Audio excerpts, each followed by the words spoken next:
여러분, 우리는 누구입니까? 우리는 예수 그리스도를 믿고 그리고 하나님의 성령을 받은 사람들이에요. 우리는 예수님의 십자가와 부활을 믿고 그리고 그 부활하신 예수님이 성령으로 우리 가운데 오신 것을 체험하며 확인하며 그리고 그것을 자랑하며 그것을 전하는 사람들, 그것에 따라 가는 사람들, 그것인 것입니다.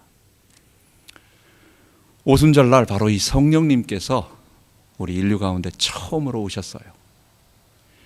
이것은 오래전부터 성경에 계속 이야기되어졌던 예언이었는데, 그런데 이 성령께서 모든 사람들 볼 수 있도록 가시적으로, 그러니까 먼저 들리도록 급하고 강한 바람 같은 소리가 들리고, 그리고 불의 혀가 갈라지는 것 같은 것들이 보이면서 각 사람 위에 임하는, 하나님의 영이 보이지 않는 영이신데, 성령은 보이지 않는 영인데 성령이 그냥 들어오시면 사람들이 모르기 때문에 사람들이 다 볼 수 있는 방법으로 사람들이 이것은 정말 하나님의 영이 임하신 것이구나, 이거는 정말 그 이전에 없었던 그 새로운 무언가가 실제로 일어난 거구나, 제자들도 그러고 불신자들도 그러고 부인할 수 없을 정도로 그런 일이 오순절날 벌어지게 된 것입니다. 왜 하나님께서 성령의 강림을 이렇게 보이도록 들리도록 하셨느냐? 오늘날 성령이 강림하실 때에도 항상 이래야 된다, 그것은 아니에요. 예수를 믿고 구원받은 모든 사람들이 성령을 받을 때는 다 이것을 똑같이 통과해야 되느냐? 그렇지가 않아요. 바로 첫 번째 성령 강림일 때는 그 이전에 어떤 사람도 이런 일이 없었고, 지금 뭔가가 일어나고 있고 지금 실제로 어떤 일이 일어나고 있구나라고 하는 사실을 아무도 부인할 수 없을 정도로 모든 사람들 눈에 그리고 모든 사람들 귀에 확실하게 들리고 보이도록 하신 것입니다. 성령 충만 받을 때 방언이라고 하는 이것이 나타나게 되는데, 왜 그렇게 되었느냐? 방언은 그 당시에 몰려봤던 수많은 사람들이 있었어요. 그들이 말하기를, 우리가 메데인, 바데인, 우리가 그리고 비두니아, 뒤에 사진으로 나와 있는데 비두니아, 그 다음에 본도, 소아시아, 아시아, 리비아, 이런 전체로 다 멀리 떨어진 곳으로부터 왔다. 우리가 거기에 흩어져 있는 사람들과 그리고 우리가 거기 유대교에 입교했는데, 그런데 어떻게 우리가 다 똑같이 우리 각기 난 곳의 방언으로, 우리말로, 외국어로 하나님이 하신 큰일 말함을 듣는도다, 이렇게 말하는 것입니다. 결국 하나님의 말씀이 예수님의 십자가와 부활로 인한 하나님의 성령이 실제로 우리들 속에 임하셨다라고 하는 이 사실이 많은 사람들에게 증거되기 위해서 하나님은 첫 번째는 보이는 것으로 역사하셨고, 두 번째는 그 사람들이 들을 수 있도록 그들의 말을 바꾸셔서 방언으로 그들에게 역사해 주신 것입니다. 그렇기 때문에 오순절 첫 번째 성령 강림은 보이도록, 그 다음에 방언으로 나타나신 것은, 그것이 하나님의 구속사의 큰 전기, 그 이전과 이후가 달라지는, 이전에는 옛 언약에 속하였던 것이고 십자가와 부활을 통하여 성령이 강림하심 이후부터는 이제 그 새 언약이 시작되었다라고 하는 그 분기점을 명확하게 하기 위한 가시적인 보이는 것. 두 번째는 이 사실을 많은 사람들에게 알 수 있도록 증거하기 위하여 하나님께서 그들의 언어를 바꿔 주신 것입니다. 그런데 중요한 것은 이러한 외적인 변화와 방언의 역사가 중요한 것이 아니라, 그들이 오순절날 성령이 강림했다라고 하는 것, 즉 오순절은 이스라엘 백성이 유월절을 통하여 출애굽을 하고, 그래서 15일 날 출애굽을 하고, 그래서 30일을 지내서, 그러니까 16일, 그 다음에 29일 동안 2월달 한 달 지내고 3월 1일 도착해서 그 다음에 3일 동안 금식을 하고 정결케 한 다음에 그 다음날 시내산에 모세가 올라가서 십계명을 받습니다. 바로 그날이 50번째 되던 날이었어요. 그래서 유대인들은 생각할 때에 오순절은 하나님께서 시내산에서 우리에게 율법을 주신 날이다라고 그렇게 이해하고 있는 것입니다. 하나님이 많은 날들 중에서 왜 그날 일부러 오순절날, 즉 모세가 시내산에 올라가서 하나님의 율법, 하나님의 말씀을 받는 그날에 동일하게 성령으로 그들에게 오셨느냐? 이전에는 돌에 새긴 율법판을 우리 바깥에 놓고 우리가 전심으로, 우리가 열심을 다해서 우리가 하나님의 말씀을 지켜 의로워지는 백성이 되어 보려고 한다면, 이제부터 성령을 받을 때에는 우리가 거룩한 백성이 되는데, 우리가 율법이라고 하는 행위를 통해서가 아니라 예수님의 성령이 우리 가운데 오심으로 우리가 즐거운 마음으로, 기쁜 마음으로, 자발적으로, 또 실제로 죄를 미워하며 이길 수 있는 힘이 생겨서 우리가 죄에서 벗어날 수 있다. 그래서 오순절 성령 강림은 율법의 성취자로 오신 그분이 성령으로 우리에게 오신 날이다라고 하는 것을 말하는 그 하나님의 중요한 구속사적인 의미가 있는 것입니다. 자, 그래서 이제 제자들이 성령의 말하게 하심을 따라 다른 방언으로 말하기 시작한 것입니다. 여러분, 누가복음은 누가가 데오빌로에게, 데오빌로라고 하는 각하 이런 말을 썼으니까 뒤에 보면 왕이나 총독 같은 사람에게 각하라고, 벨릭스 각하 뭐 이렇게 말을 합니다. 그러니까 왕은 안 되더라도 왕급 정도 되는, 바로 거기에 최고 고위 관직을 가지고 있는 사람이 데오, 하나님, 필로스, 사랑, 하나님을 사랑하는 자, 그런 사람에게, 그러니까 이방인 중에서, 헬라인 중에서 아마 예수를 믿어서 구원받은 고관 대작에 있는 사람에게 어떻게 복음이, 예루살렘에서 시작된 복음이 이방인으로 퍼져나가 가지고 로마에게까지, 전 세계에까지 퍼져나갔느냐, 교회가 어떻게 생겼느냐라고 하는 것을 말하기 위한 책이에요. 그 한 사람에게 상세하게 복음이 이렇게 해서 증거된 것입니다라고 논리적으로 쫙 누가복음을 썼어요. 그리고 뒤에 사도행전은 그 예수님의 복음이 이렇게 해서 증거되어져서 로마에게까지, 당신에게 증거되어졌습니다 라고 하는 것을 말하는 것입니다. 그렇기 때문에 사도행전이 모든 것을 다 기록한 건 아니에요.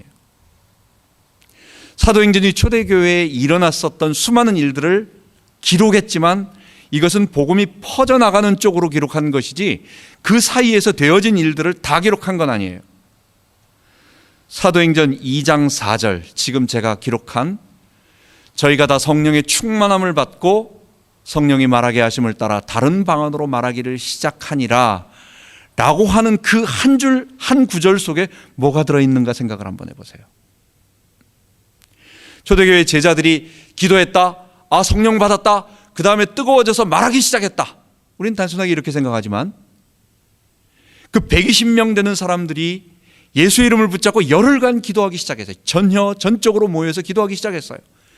그리고 그 오순절 날이 되자 그때 어느 시점인가 하나님께서 성령을 각 사람에게 부어주셨어요. 그럼 그들에게 모여있는 그들에게 어떤 변화가 일어났을까? 야, 오늘부터 나가서 말하자, 오늘부터 나가서 뭐 전하자, 이것보다는 먼저 일어난 게 있는 거예요. 그들 속에 그리스도에 대한 감사, 그들 속에 성령이 임함으로 말미암아 그들에게 성령이 오시면 임하겠다고 한 약속하신 회개의 운동, 회심의 변화, 그리고 그로 말미암아 뜨거워서 다른 사람을 사랑하고 우리가 주님의 보혈로 말미암아 구원받았다라고 하는 서로 부둥켜 안고 그 감사하고 감격하고 기뻐하는 초대교회 성령의 역사가 오늘 마지막 뒷부분에 보면 3,000명이 돌아와서 그들이 서로 유무상통하며 이런 역사들이 그게 증거해서 저 사람에게 나타난 것이 아니라 기도하고 성령 받으니까 먼저 내게 회개와 변화와 새로움의 역사로 나타났다는 거예요. 사도행전 2장 4절 속에, 그 속에는 제자들과 사도들과 그 120명 속에 일어난 변화의 그 놀라운 은혜가 그 속에 담겨 있는 것입니다. 제자들이 일어나서 이제는 자기들의 변화를 체험하고 나서 가슴이 뜨거워졌고, 그 다음에 주께서 말씀하신 것처럼 마지막 승천하시기 전에 땅끝까지 이르러 내 증인이 되리라. 그리고 너희가 세상 끝날까지 내가 너와 함께 하겠다 라고 한 그 말씀이 자기들에게 생각나므로 가서 이제 복음을 전하기 시작했어요. 그들에게 복음을 전하는데 그 복음은 사람들에게 이것은 도저히 저 사람의 능력이 아니다, 개인의 능력이 아니다라는 것을 확인할 수밖에 없게 되었어요. 아까 말한 것처럼 모든 사람들이 자기가 난 곳에 있는 방언으로, 이 갈릴리 사람들인데 다 갈릴리 아니면 예루살렘에 있는 유태인들인데 어떻게 다른 지방의 외국어를 말할 수 있느냐라고 하는 것입니다. 그때 베드로가 사도들을 대표해서 복음을 전하며 말하기 시작합니다. 이거는 우리 개인의 능력이 아니라 하나님이 우리에게 성령을 부어주신 거다라고 하면서 요엘서 2장 28절의 말씀, 그 후에 내가 내 신을 만민에게 부어주리니 너희 자녀들이 장래일을 말할 것이며 너희 늙은이들은 꿈을 꾸고 너희 젊은이들은 이상을 보리라 하는 그 말씀을 우리 가운데 실제로 이루어진 것이다라고 선포하면서 말하기 시작한 것입니다. 여러분, 요엘서 2장 28절 이 구절을 여러분 우리는 잘 알고 있습니다. 성령이 임하셔서 자녀들은 예언할 것이요, 아이들은 꿈을 꾸고, 늙은이들은 꿈을 꾸고, 찬송도 있잖아요. 우리가 그것을 부르지만 우리는 요엘서 2장 28절을 그것만 알고 있습니다. 성령이 임하셔서 예언하고 방언하고 그리고 꿈을 꾸고 환상을 보고 어떤 미래를 내다보는 비전이 생긴다라는 그런 얘기인데, 여러분 근데 요엘서는요 전체적으로 보면 성령이 임하셨을 때 이런 일이 일어난다라고 하는 것입니다. 구약의 선지서들은 성령이 임할 때는 반드시 그 앞에 회개와 애통과 하나님께 대한 전적인 헌신과 변화가 먼저 일어난다라고 얘기를 해요. 세례 요한이 와서 세례를 베풉니다. 내 뒤에 나는 너희에게 물로 세례를 베풀거니와 내 뒤에 오시는 이는 불과 성령으로 너에게 기름을 부을 것이다. 성령을 부어주실 것이다. 그런데 왜 그렇게 했어요? 그거는 에스겔서 36장에 하는 말을 인용한 거예요. 그리고 에스겔서 36장에 말한 하나님께서 성령을 부어주실 때에 25절, 맑은 물로 너희에게 뿌려서 너희로 정결케 하되 곧 너희 모든 더러움에서와 모든 우상을 섬김에서 너희를 정결케 할 것이며, 또 내가 내 신을 너희 속에 두며 새 영을 너희에게 주어 너희로 굳은 마음을 제하고 부드러운 마음을 줄 것이며 라고 하는, 성령을 하나님께서 부어주시기 전에 먼저 물을 뿌림으로 말미암아 너희가 정결케 된다라고 하는, 회개해야 된다라고 하는 이 두 가지 때문에 세례 요한이 그렇게 하는 거예요. 스가랴 선지자가 예언합니다. 마지막 여호와께서, 또 마지막 그리스도께서 감람산에 임하시고 이스라엘의 큰 회복과 부흥 운동이 일어나기 전에 스가랴서 12장 10절에 보면, 내가 다윗의 집과 예루살렘 거민에게 은총과 간구하는 심령을 부어주리니 그들이 그 찌른 바 그를 바라보고 그를 위하여 애통하기를 독자를 위하여 애통하듯 하며 그를 위하여 통곡하기를 장자를 위하여 통곡하듯 하리라. 그날에 예루살렘에 큰 애통이 있으리니 무기또 골짜기 하다들 인문에 있던 애통과 같을 것이니라. 그러니까 예루살렘, 이스라엘 전역에서 요시야가 죽었을 때에 이스라엘 백성들이 얼마나 통곡하고 울었던지 그것과 같은 애통. 근데 이 애통은 뭐겠어요? 회개 운동이에요. 우리가 우리의 죄를 회복하고 우리가 하나님께로 돌아가겠다고 하는, 내가 내 죄인됨을 고백하고 하나님께 회개하겠다고 하는, 그러니까 하나님의 성령, 하나님의 임하심, 바로 그 일이 일어나기 전에 먼저 회개와 애통 운동이 일어난다라고 하는 것. 그래서 오늘 제가 198장 찬송, 정결하게 하는 셈을 찬양을 불렀습니다. 이게 스가랴서 바로 그 다음 절에 있는 13장 1절에 하는 말입니다. 그날에 죄와 더러움을 씻는 셈이 다윗의 족속과 예루살렘 거민을 위하여 열리리라. 그러면서 이스라엘의 큰 회개 운동과 정결한 운동이 벌어진다라고 하는, 그때 성령이 임하신다라고 하는, 그리고 성령이 임하시면 그런 일들이 벌어진다라고 하는 그런 얘기를 하고 있는 것입니다. 요엘서의 얘기가 그것입니다. 요엘이 얘기하고 있는 것, 요엘 선지자가 얘기하는 것은 이번에 신문에, 중앙일보인가 신문에 갑자기 보니까 성경의 메뚜기 재앙이 지금 성취되고 있다라고 하는 그런 동영상이 어디 기자가 올린 게 있더라고요. 그래서 이게 뭔가 해서 들어가서 클릭을 해보니까 지금 저 아프리카하고 그 다음에 중동 쪽으로 이 고온 다습한 게 있어가지고 실제로 메뚜기가 엄청나게 번식을 해서 올 여름 6월쯤 되면은, 지금도 아주 그냥 무시무시하게 근대에 들어서 세기에 있지 못한 그런 메뚜기가 일어났다고. 그러면서 막 메뚜기가 있는 걸 보여주는데 이게 이제 중국까지 넘어온다고 막 이런 지금 그런 얘기를 하면서 그 사람이 뭐라고 말하느냐, 이게 성경에 예언한 그런 메뚜기 재앙 아니냐, 이런 얘기를 거기에 써놨어요. 요엘서 당시에도 성경에 그런 재앙이 한 번 있었던 것 같아요. 요엘서 1장은 메뚜기 황충으로 인한 재앙이 있다, 여호와의 심판이다, 이렇게 얘기하면서 2장에 뭘 얘기하느냐, 이것은 그때 한 번뿐인 게 아니라 앞으로 하나님께서 주실 여호와의 심판의 날에 대한 전조이기 때문에 너희들 회개하고 돌아와라 라고 하는 것입니다. 요엘서는 그래서 12절에 보면, 2장 12절에 보면 너희가 이제라도 금식하며 애통하며 마음을 다하여 돌아올지라, 여호와께 돌아올지라, 너희가 옷만 찢지 말고 너희가 마음을 다하여 여호와께 돌아오라는 거예요.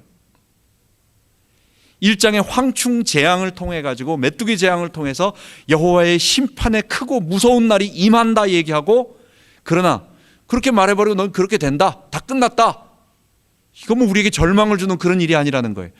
하나님께서 우리에게 말씀하실 때는 구원의 방법을 주시기 위하여, 구원을 위하여, 그래 회개하고 돌아와라. 그랬더니 너희가 회개하면 18절에 뭐 하느냐, 그때 여호와께서 자기 땅을 위하여 중심이 뜨거우시며 그 백성을 긍휼히 여기실 것이라 라고 말하면서 하나님이 용서해 주신다는 거예요. 그 다음에 성령을 주시고, 그리고 그들이 하나님의 백성이 되어서 누구든지 주의 이름을 부르는 자는 구원을 얻을 것이라. 그러니까 요엘서 선지자의 메시지는 심판의 메시지가 아니라 그 황충 심판을 통하여 회개를 촉구하고, 이스라엘이 회개하면 하나님께서 성령을 부어주셔서 너희가 구원을 얻게 된다라고 하는 그런 말씀이에요. 베드로는 자기들이 기도해서 오순절날 임한 성령이 바로 그 요엘서가 예언했던 그 회개 운동과 함께 일어나는 하나님의 구원의 메시지였다라고 하는 그것을 말하면서 너희들이 회개하라고, 그리고 그 말씀을 증거하기 시작한 것입니다. 그래서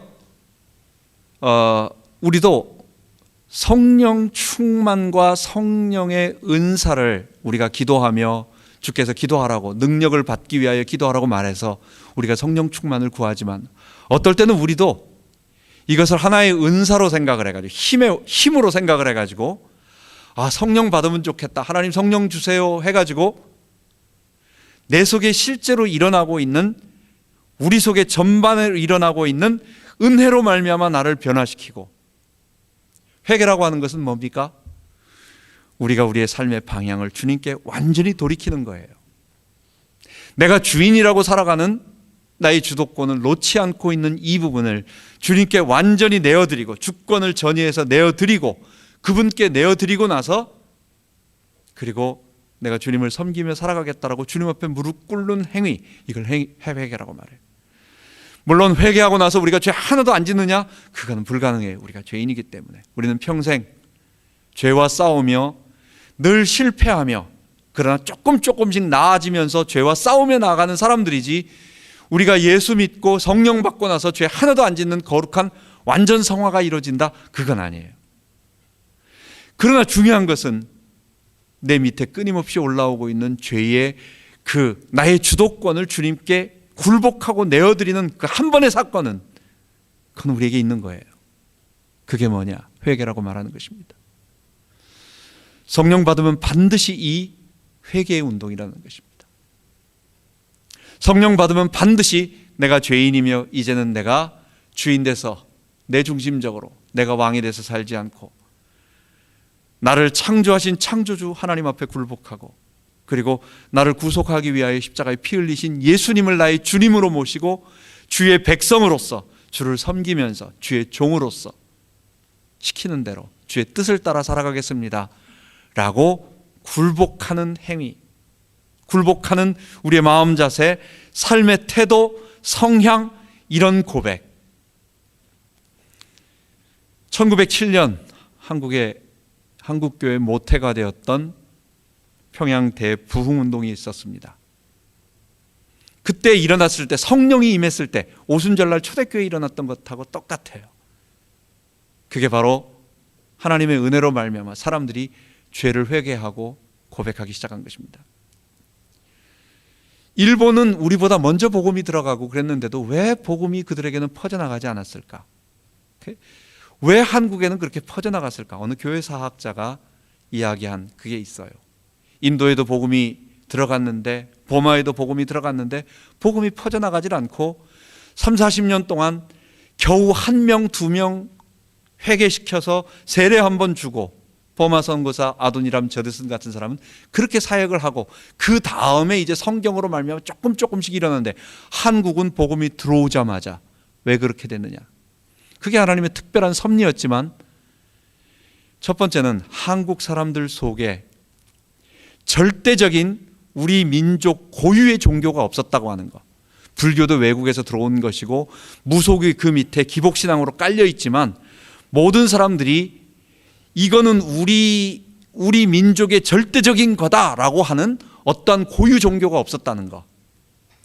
두 번째는 우리나라가 일제의 침탈, 막 청일전쟁, 막 이런 어려움 속에서 그 일본에 의해서 수탈을 당하고 어려웠다라고 하는 그 민족 상황이 너무 어려웠다라고 하는, 그리고 세 번째는 소망이 아무것도 없는, 나라를 빼앗겨서 소망이 없다라고 하는 이 세 가지가, 결국 그 세 가지를 왜 하나님께서 맞춰주셨겠어요?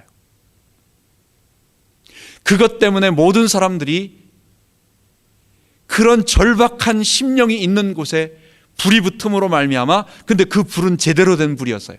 복 받기 위해서, 그냥 나 잘 먹고 잘 살기 위해서, 나 돈 벌기 위해서가 아니라 일단 복음이 들어가니까, 일단 하나님의 백성이 되고 보니까 그 다음에는 회개. 내가 주인이 아니라 내가 지금까지 악하게 살았습니다. 하나님을 거부하며 살았습니다. 일단 우리가 옛날에 예수를 믿고 어렸을 때 예수를 믿으면 일단 교회 나오면 뭔진 모르지만 일단 회개부터 하고 보는, 그 회개라는 것이 약간 율법적으로 좀 심한 어떤 부분도 있을 수 있겠지만은, 그러나 한국 기독교는 바르게 내가 죄인이라고 하는 것을 고백하고 주님 앞에 엎드려야 됩니다를 고백하는 그런 바른 기독교였어요. 그것이 훗날 미국의 자본주의 성공 번영신학이 좀 들어감으로 말미암아 점점 우리가 잘 먹고 잘 살고자 하는 그런 쪽으로 타락되어서 기독교가 회개와 또 그 다음에 내가 주님 앞에 성결한 삶으로 살아야 한다는 성령의 능력을 의지한다는 것보다도 이제 다른 쪽으로 간 그런 부분이 있지만, 그러나 우리는 바르게 간 것입니다. 복음이 등거되면 모든 사람들은 아까 말한 것처럼, 선지자들이 말한 것처럼 회개와 함께 복음이, 성령이 역사하시고 성령이 임하면 회개운동이 일어나서 정결케 되고 그리스도의 백성이 되는 일. 베드로가 바로 그것을 증가하기 시작한 것입니다. 그러면서 베드로는 사도행전 2장 22절부터 23절에 예수님에 대한 이야기를 쭉 이야기하기 시작합니다. 예수님께서 십자가와 부활, 너희들 가운데 친히 사심으로 너희들 가운데 행한 일이 있는데, 하나님께서 그에게 말씀과 그 다음에 그가 하는 일을 통하여 그분이 하나님의 아들이시고 그분이 그리스도라는 걸 증거하셨다. 그런데 너희가 법 없는 자 로마 사람들의 손에 내어주어서 예수님을 십자가에 못 박아 죽게 했다. 그러나 하나님이 그를 그리스도 죽은 자 가운데 그대로 두지 아니하시고 그를 부활하셨다, 부활시키셨다라고 하는, 결국 예수님이 우리 죄를 위하여 죽으시고 그리고 부활하셨다라고 하는 복음을 증거하기 시작했어요. 여러분, 늘 우리 교회는 많이 복음에 대해서 이야기하기 때문에 늘 듣는 말 같지만 사람들은 복음이 뭡니까? 라고 물어보면 이게 복음이 뭔지를 잘 몰라요. 복음, 예수님 믿고 복된 소식, 예수 믿으면 구원받는다는 소식 아닙니까? 뭐 맞는 얘기인데 그것보다 좀 더 엄격하게 말하는 게 있어요. 형제들아, 내가 너희에게 전한 복음을 너희에게 알게 하노니 이는 너희가 받은 것이요 또 그 가운데 선 것이라. 너희가 만일 나의 전한 그 말을 굳게 지키고 헛되이 믿지 아니하였으면 이로 말미암아 구원을 얻으리로다. 내가 너희에게 전한 것을 먼저 너희에게, 내가 받은 것을 먼저 너희에게 전하였노니, 그게 복음이라는 얘기예요. 이는 성경대로 그리스도께서 우리 죄를 위하여 죽으시고 장사 지낸 바 되었다가 성경대로 사흘 만에 다시 살아나사. 결국 그리스도께서 우리 죄를 위하여 죽으시고 그리스도께서 우리를 위하여 사흘 만에 부활하셨다라고 하는 그 말, 그리고 그 말 속에 담겨있는 어마어마한 비밀인 것입니다. 복음은 뭐냐? 예수 그리스도의 종 바울은 사도로 부르심을 받아 하나님의 복음을 위하여 택정함을 입었나니 이 복음은 하나님이 그의 아들에 관하여 성경에 미리 약속하신 것이다. 이 아들로 말하면 죽은 자 가운데서 살아나셨으며 우리 죄를 위하여 죽으시고 그리고 죽은 자 가운데서 다시 살아나셨더라고. 부활하셔서 하나님의 아들로 인정되셨으니 곧 우리 주 예수 그리스도라고. 고린도전서 15장에는 예수님이 십자가에서 죽으시고 부활하심으로 우리를 구원하셨다라고 하는 구원론적으로 설명하고, 그리고 로마서 1장에는 복음은 뭐냐? 예수님은 바로 우리 죄를 위한 하나님의 아들이시며 하나님께서 약속하신 하나님 나라의 왕이시며 그분이 주님으로서 부활하심으로 우리의 주님으로 온 세상에 선포됐다라고 하는 그것을 얘기하는 것입니다. 십자가와 부활이 여러분에게 저에게 무슨 의미가 있습니까? 그게 바로 예수님이 죽으심으로 말미암아 내가 예수님과 똑같이 못 박히고 내가 예수님과 함께 연합되어지기만 하면 믿음으로 주님 안에 포함되어지는 거예요. 첫사람 아담은 산 영이 되었다함 같이 마지막 아담은 살려주는 영이 되었나니 아담 안에서 모든 사람이 죽은 것 같이 그리스도 안에서 모든 사람이 삶을 얻으리라. 이 안에서라는 말이 뭐냐? 우리는 다, 모든 사람은 다 아담 안에 있는 사람들이에요. 첫째 아담 안에 있는 사람들이에요. 우리의 부모를 따지고 올라가 본다면 우리는 마지막 한 사람에게서 나온 거예요. 아담, 하와. 그 한 사람을 통하여, 한 부부를 통하여 모든 사람이 태어나서 아담 안에 있는 사람, 우리는 다 아담의 본성을 따라가는 사람들. 그런데 새로운 아담이 오셨어요. 죄가 없는 새로운 아담이 오셔서 십자가의 죽으심으로 모든 백성들의 죄를 다 담당하고, 그리고 하나님이 그렇게 하셨어요. 둘째 아담 예수 그리스도 성자께서 죽으시면 백성들의 모든 죄를 그에게 담당하고, 그리고 백성들이, 이 죄 가운데 있는 아담의 후손들이 이 예수의 죽으심을 바라보고 그분 앞에 회개하고 나의 죄를 회개하고 그분을 내 주님으로 고백하면 성령이 그 안에 들어감으로 말미암아 이제는 하나님 안에, 그리스도 안에 속한 사람이 되겠다. 둘째 아담, 새로운 아담에 속한 사람이 되겠다. 그래서 첫째 아담, 옛 아담에 속한 사람을 옛 사람이라고 말하고 새로운 아담에 속한 사람을 새 사람이라고 말하는 거예요. 성령은 바로 그리스도의 십자가와 부활은, 그래서 우리로 하여금 성령 받고 죄 용서 받고 의롭다 하심을 얻어 구원 얻는 유일한 방법인 것입니다. 그래서 우리는 복음을 증거하는 거예요. 그 복음으로 말미암아 하나님의 영이 우리 가운데 임하여 하나님을 섬기는 하나님 나라 백성이 되고, 그리고 그 하나님 나라에 들어가는 유일한 방법, 십자가와 부활에 동참하는 복음을, 구원의 방법인 복음을 알게 되는 것입니다. 베드로는 바로 이 복음을 요엘서에 나타났던 그 성령의 임재를 통하여 사람들이 놀랄 때 그것이 바로 예수님의 복음 때문이었다라고 얘기를 하고, 그리고 결론적으로 뭐라고 말하느냐? 33절에 보면 이 예수를 하나님이 오른손으로 높이신지라 그가 약속하신 성령을 아버지께 받아 너희 보고 듣는 이것을 너희에게 부어 주셨느니라 라고 말하고 있습니다. 하나님께서 예수 그리스도를 부활시키셔서 그 부활하신 예수가 성령을 우리들에게 부어준다는 거예요. 우리가 부활절 이제 조금 있으면 맞이하게 되는데, 부활은 우리가 이 다음에 죽어서 썩지 않는 몸으로 다시 살아날 거다라고 하는 대표적인 그것도 있지만 더 중요한 것은 예수님의 부활은 보좌 우편에 앉으셔서 성령을 우리 가운데 부어주신다라는 거예요. 얼마나 놀라운 일인지. 우리는 예수님의 십자가와 부활을 믿는 사람들입니다. 근데 그 부활은 뭐냐? 부활하신 예수께서 보좌에 앉으셔서 성령을 우리 가운데 내어주신다는 거. 그래서 십자가를 믿을 때 우리가 죄 용서받고, 그리고 부활을 믿을 때 하나님의 영이 우리 가운데 들어오심으로 말미암아 우리가 의롭다 하심을 얻게 되어서 우리의 죄의 모든 형벌은 면제받고 이후부터 우리가 죄와 함께 싸워 이길 수 있는 힘, 그래서 의로워지는 힘을 우리가 갖게 됐다.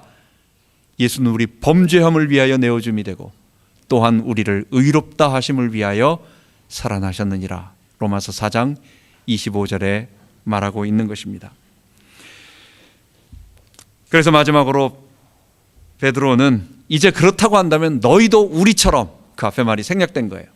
베드로가 먼저 회개하고 베드로가 예수께부터 들었던 말들, 그 원보에 사셨던 예수님 앞에 완전히 굴복하는 그런 일들을 성령을 통해서 다시 한번 하고, 그리고 자기들끼리 모여서 성령 받으면서 자기들끼리 기뻐하면서 회개하면서 감사하면서 하나님을 찬양하면서 경배하던 그 일들이 너희들에게도 똑같이 일어날 거라고 하는, 그래서 너희가 먼저 회개하고 그리스도를 믿을 때 성령을 선물로 받는다라고 마지막 결론을 맺고 있는 것입니다. 그런즉 이스라엘 온 집은 정령할지니 너희가 십자가에 못 박아 죽인 예수를 하나님이 주와 그리스도가 되게 하셨느니라. 여러분, 주님은 어떤 말입니까? 주님은 어떤 말이에요? 주님은 우리의 생사, 그 다음에 화복, 그리고 우리의 생명 여부, 생존 여부를 박탈할 수 있는 그런 분이십니다. 그 주님으로 우리가 예수님을 섬기는 거예요. 우리가 그 앞에 굴복하는 거예요. 우리가 내가 주인됨을 놓고 우리가 앉아가지고 우리의 마음속에 마지막에 내 주인됨은 그대로 놔두고 주인됨을, 내 것을 갖다 끝까지 감추면서, 우리는 본능적으로 그렇게 한다고요. 내가 딴 것은 다 줘도, 내가 물건을 나눠주고, 내가 이것을 주고 저것을 주고 다 나눠줘도, 우리가 물건을 나눠줘도 맨 마지막에 내가 주기 싫은 그 마지막까지는 내 거는 꼭 가지고 있는 게 있잖아요. 내 거. 그것처럼 사람들이 이것을 내가 양보하고 저것을 양보하고 다 양보해도 맨 마지막엔 나라고 하는 나 자신, 내 자신. 근데 주님은 그걸 내놓으라고 하는 거예요. 딴 거 내놓는 거는 그거는 아니라는 거. 내가 정말 너에게서 받고 싶고 네가 정말 살 길은 너의 몸속에, 너의 영혼 속에 깊이 박혀 있는 그 독침이 박힘으로 말미암아 사람이 제 정신으로 살지 못하고 베베 꼬여가지고 하는 것. 제가 우리 여기 한의사님들 많이 계시잖아요. 그래서 아프면 이제 전에 알던 우리 장로님에게 가서 제가 침을 맞았어요. 요 명치 끝에 그때 뭐가 아파가지고 이렇게 침을 맞았는데, 정말 그 깊이도 안 들어가서 조금 들어갔는데, 아이고 정말 이 힘을 쓸 수가 없는 거예요.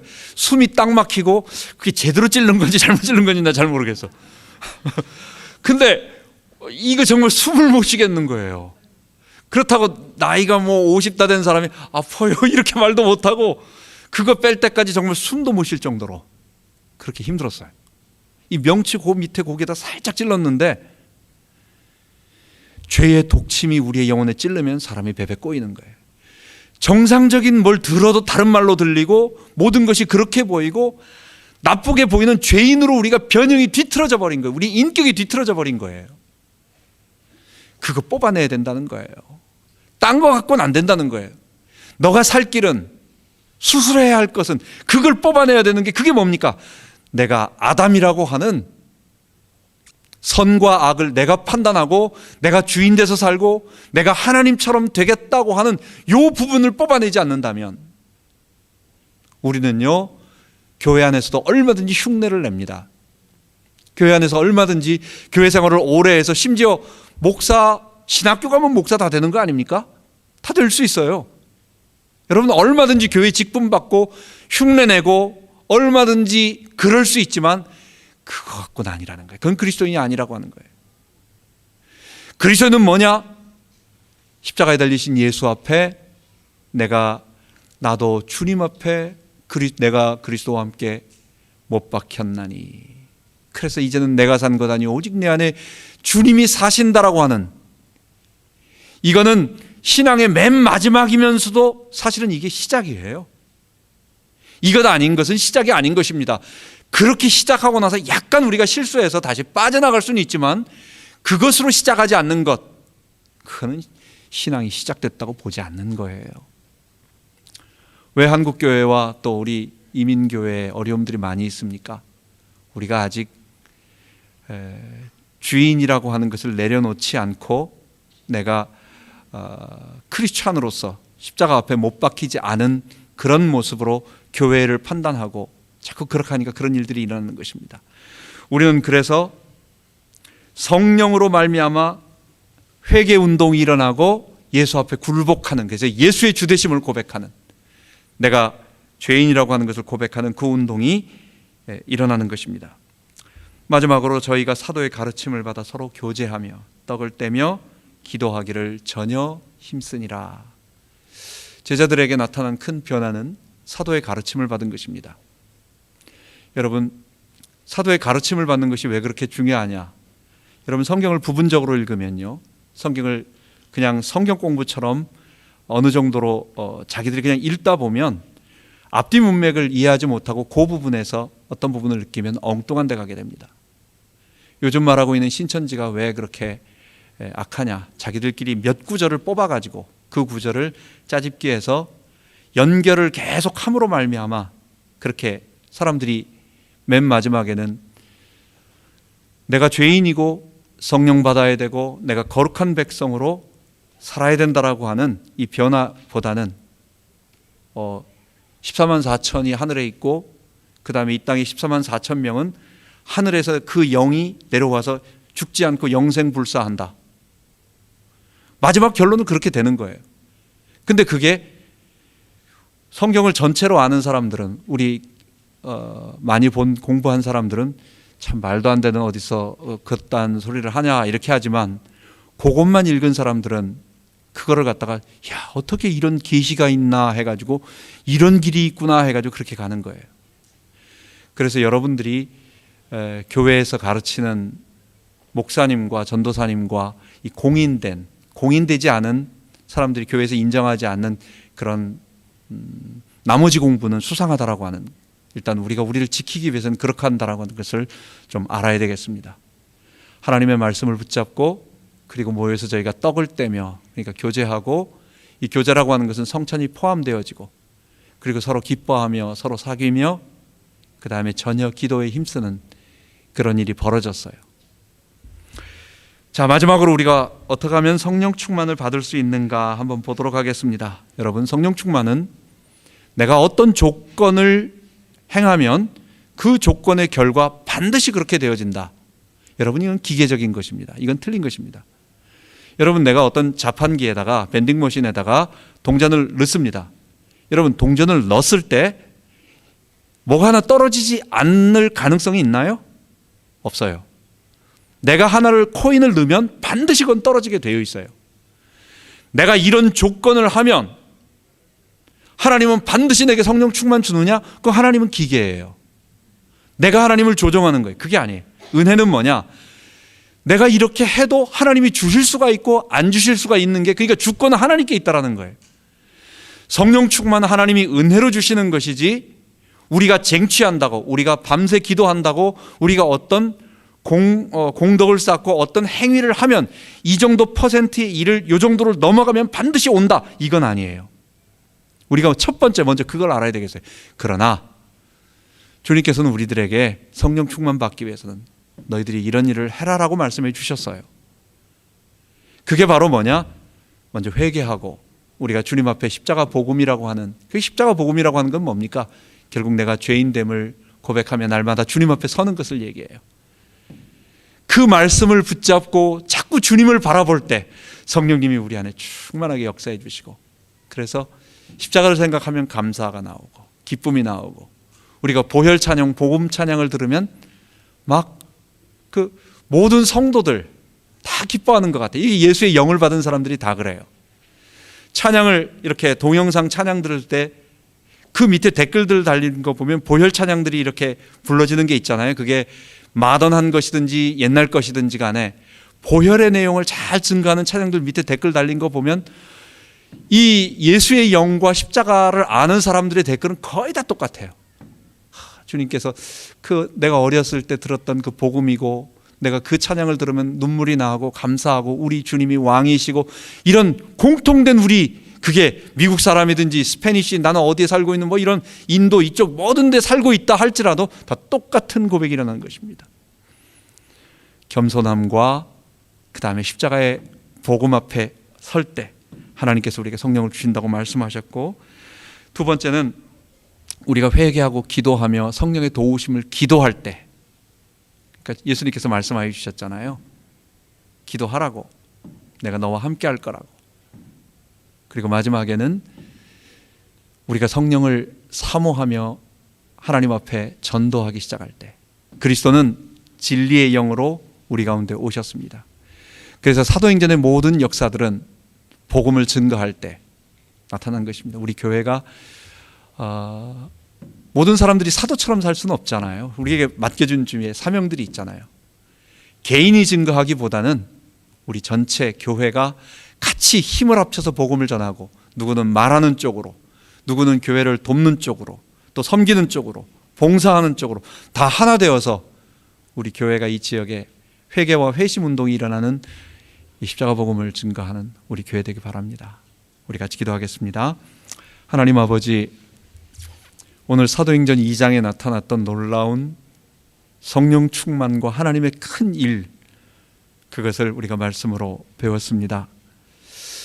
주님, 복음을 생각하면 얼마나 기쁜지, 그리고 그 복음의 결론은 결국은 우리 안에 그리스도께서 성령으로 임재하셔서 우리를 의롭다 하시는 칭의의 사건이 일어난다는 것이었습니다. 우리 모든 성도들이 이것을 알고 체험하고 구원받고 하나님의 능력을 또한 온 땅에 증거하는 우리 되게 하여 주옵소서. 감사드리며 우리 주 예수 그리스도 이름으로 기도하옵나이다. 아멘.